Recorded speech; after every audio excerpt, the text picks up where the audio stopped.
La Côte d'Ivoire est au bord de la guerre civile. L'ONU craint des violences ethniques. Mais Laurent Gbagbo ne veut pas quitter le pouvoir. Il estime avoir gagné les élections du 28 novembre et s'appuie pour cela sur sa désignation par le Conseil constitutionnel. La communauté internationale, elle, lui conteste pourtant cette légitimité. À Abidjan, pour Euronews, Laurent Gbagbo a donc accepté d'expliquer en exclusivité sa position. Laurent Gbagbo, bonjour. Voilà un peu plus d'un mois que la Commission électorale indépendante a annoncé que votre adversaire, Alassane Ouattara, avait remporté les élections présidentielles de Côte d'Ivoire. Quelques jours après, le Conseil constitutionnel légitimait votre présidence. Aujourd'hui, la Côte d'Ivoire affronte une des pires crises politiques depuis ces dernières années. Où en est-on aujourd'hui en Côte d'Ivoire? Ce qu'il faut bien comprendre, c'est un résultat illégitime proclamé hors délai par quelqu'un qui n'avait plus le droit de le proclamer. C'est là-dessus que tout l'Occident se braque, alors que, quand le Conseil constitutionnel finit de délibérer, c'est une institution, elle finit de délibérer, elle donne des résultats et elle proclame élu un président qui est moi. Ils ne veulent pas en entendre parler. Ce n'est plus du droit. Là, ce n'est plus du droit. C'est la volonté des puissants d'imposer quelqu'un. Je ne suis pas d'accord. L'Union européenne conteste votre légitimité. L'Union européenne, elle suit la France. Dans les relations entre les grandes puissances aujourd'hui, chacun a sa zone d'influence. Et quand il s'agit des pays francophones d'Afrique noire, quand la France parle, tous les autres suivent. Elle s'ingère, mais de la plus mauvaise manière. Toutes les résolutions qui ont lieu sur la Côte d'Ivoire à l'ONU, c'est la France qui écrit le draft. C'est la France qui écrit le draft. Nous l'avons contesté plusieurs fois, mais nous sommes un petit pays, nous ne sommes pas une puissance nucléaire, nous n'avons pas le droit de veto, nous ne sommes même pas au Conseil de sécurité. Votre adversaire, Alassane Ouattara, forme un gouvernement, nomme des ambassadeurs qui sont reconnus. L'ambassadeur nommé par Alassane Ouattara en France a été reconnu. Mais la France a tort. J'ai dit que la France a tort. Vous avez passé 30 ans dans l'opposition, Laurent Gbagbo. Vous avez un long parcours politique. Nicolas Sarkozy vous pose des ultimatums. Que répondez-vous au chef de l'État français? C'est inacceptable qu'un chef d'État, sous le prétexte que son pays est plus puissant qu'un autre pays, qui pose des ultimatums au chef de l'État de l'autre pays. Ce n'est pas possible. Vos opposants disent que vous n'êtes pas un démocrate, que vous êtes un dictateur, que vous avez effectué un hold-up électoral, que vous avez effectué un déni de démocratie au cours de ces dernières semaines. Que leur répondez-vous? Ils ne sont pas bien placés pour en parler parce que eux tous, qui sont à la terre du Golfe, ils étaient du côté du parti unique quand nous on luttait pour le multipartisme.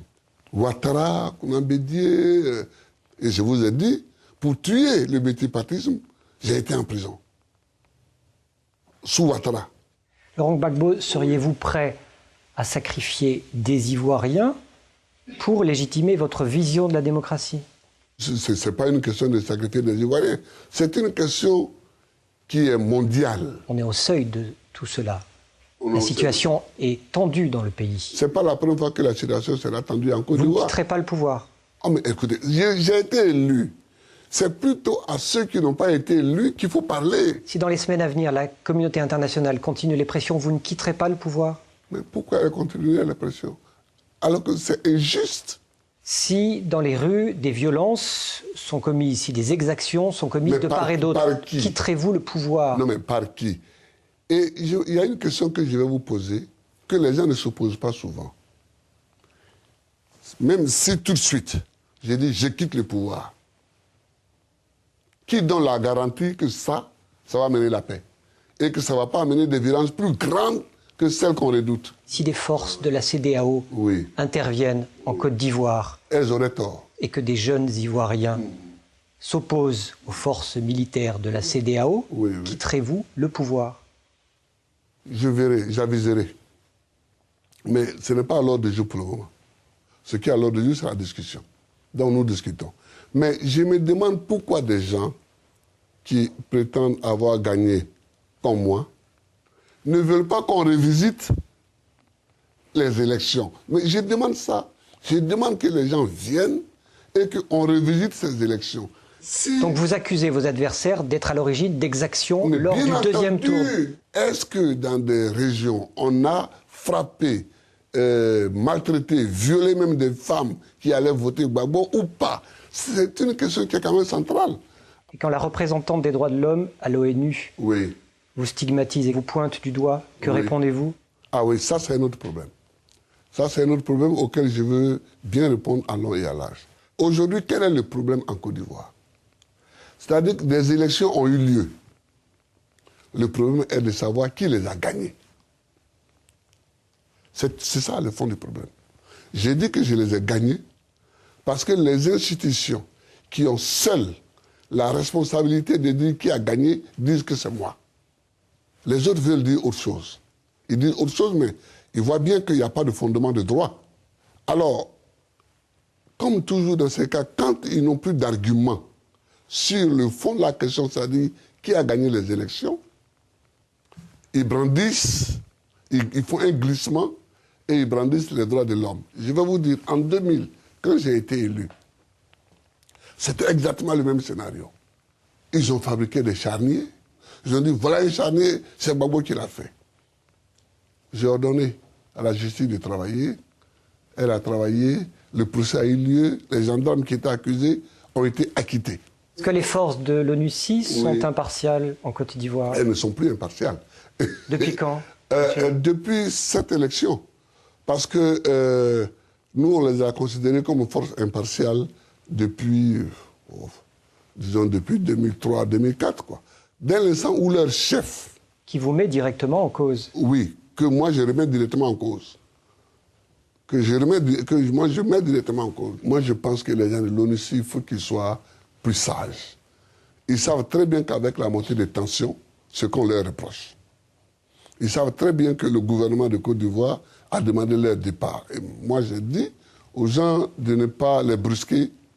J'ai lancé un appel solennel aux gens de ne pas les brusquer, que nous avons demandé leur départ diplomatiquement, et c'est diplomatiquement que nous l'obtiendrons. Mais il faut qu'ils soient plus sages.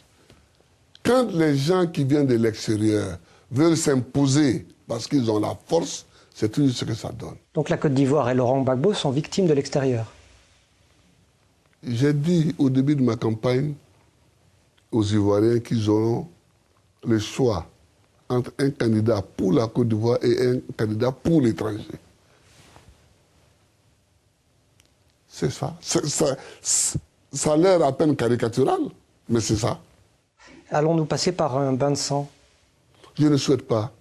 Et je fais tout pour ne pas que ça ait lieu. Mais vous ne pourrez peut-être pas l'empêcher. Je ne crois pas du tout à une guerre civile. Mais évidemment, si les pressions continuent comme elles sont, c'est elles qui vont pousser à la guerre, à l'affrontement. Laurent Gbagbo, merci. Je vous remercie de nous avoir reçus. Je vous remercie. Je vous remercie, je remercie Euronews.